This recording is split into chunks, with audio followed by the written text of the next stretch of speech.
Is that one for sale? No, that one's sold. Is that an inventory home I can buy? No, that one's sold too.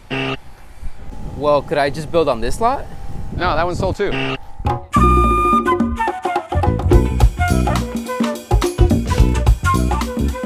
Buyers are frustrated right now. There's a perfect storm that's been brewing, and it's causing some serious problems here in the Orlando real estate market. And that's affecting people relocating here, trying to build new homes like this one, and even home sellers. So if you're thinking of relocating here anytime soon, you're gonna wanna hear about these problems and some solutions to them.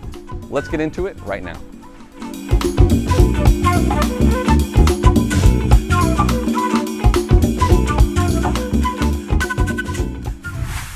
I'm Justin Pekarik with Orlando Property Advisors. And one of the biggest issues buyers are facing right now is that inventory is drastically low. Right now in the Orlando area market, we're looking at only 1.6 months of inventory for the entire market. That's about 42% less than what it was this time last year. And why should you care? Well, the great migration to Florida is happening, and it's happening quicker than we ever could have imagined, even in a pandemic. People from major urban centers and densely populated countries are discovering on the internet just how much house you can get here in Central Florida for $300,000 to $500,000 with features they really need right now, such as a home office so they can work from home, more bedrooms, in a nice neighborhood, and with great weather. I mean, it's November and it's 75 degrees and sunny. Plus, mortgage rates in the twos and no state income tax means you are gonna have to be competing against out-of-state buyers for that home that you wanna build or buy that you had your eye on.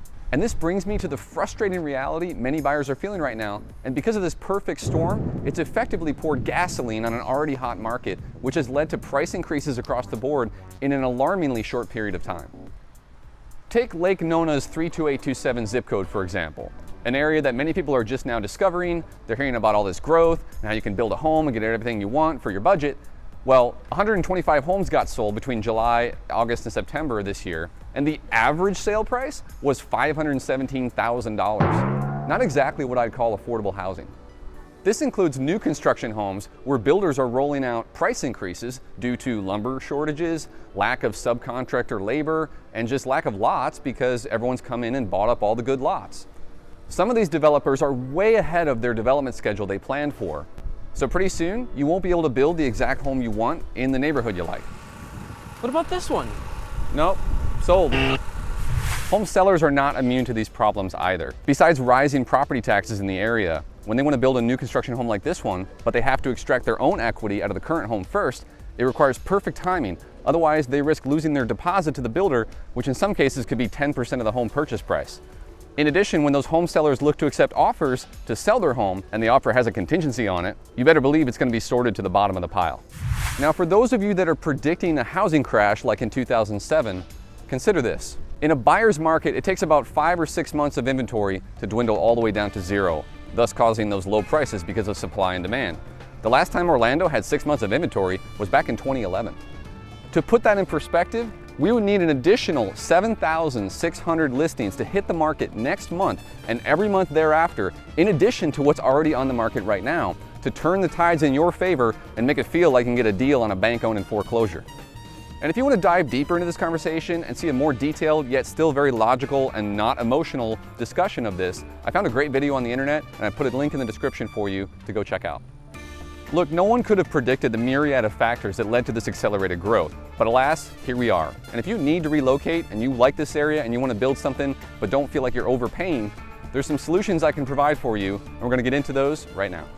Become a neighborhood expert fast. Never has there been greater importance if you're trying to relocate to a new area to discover and learn exactly what are the best floor plans, how much are houses selling for that aren't overpriced, and are there any lots available to build what you really want in that neighborhood.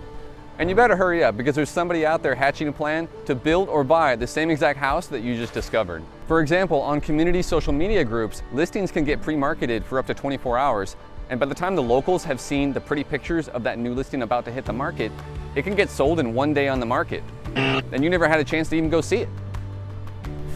Let's talk strategy for a moment. You gotta know how to structure a deal. You know, even if you have a contingency, like a home to sell before you gotta build or buy, there's certain creative terms you can include that can make your offer more attractive to a seller. And as long as the numbers and the dates work out, tying a property up with a contingency offer can be a smooth process for both sides. but you have to be extremely organized to mitigate your risk. Welcome to the new normal when it comes to moving up from your starter home. You also got to get your money right. I mean, you'd be surprised how many people get denied for a mortgage after they're already under contract. And they assume they can get approved for a set amount just because they clicked a button with a little rocket on it. This is a volatile time right now, and lenders know it when it comes to employment. They want to see steady employment, 2 years of tax returns if you're self-employed, high credit scores, low debt-to-income ratios, no history of foreclosure in the past 7 years. This is not 2005 where your cat could have gotten a mortgage. And it's much harder to get a home loan if you don't have your ducks in a row. These are not things you want to be worrying about when you're already under contract with a contingency in place that you could lose your $5,000 earnest money deposit. Which brings me to my last solution. Speak to an advisor, like me. My number's below. Look guys, it's not all doom and gloom. We're experiencing one of the greatest growth periods in Central Florida history. And you can build or buy a house at under 3% mortgage interest rate.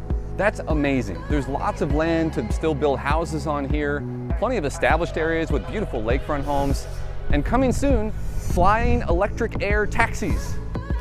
So if you were thinking of relocating to Orlando from across the country or just from across town, feel free to reach out to me with your search criteria and we can make sure you get the best deal.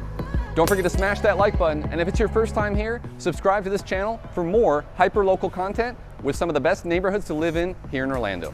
Until next time, it's been Justin Pekarik, your Orlando Property Advisor.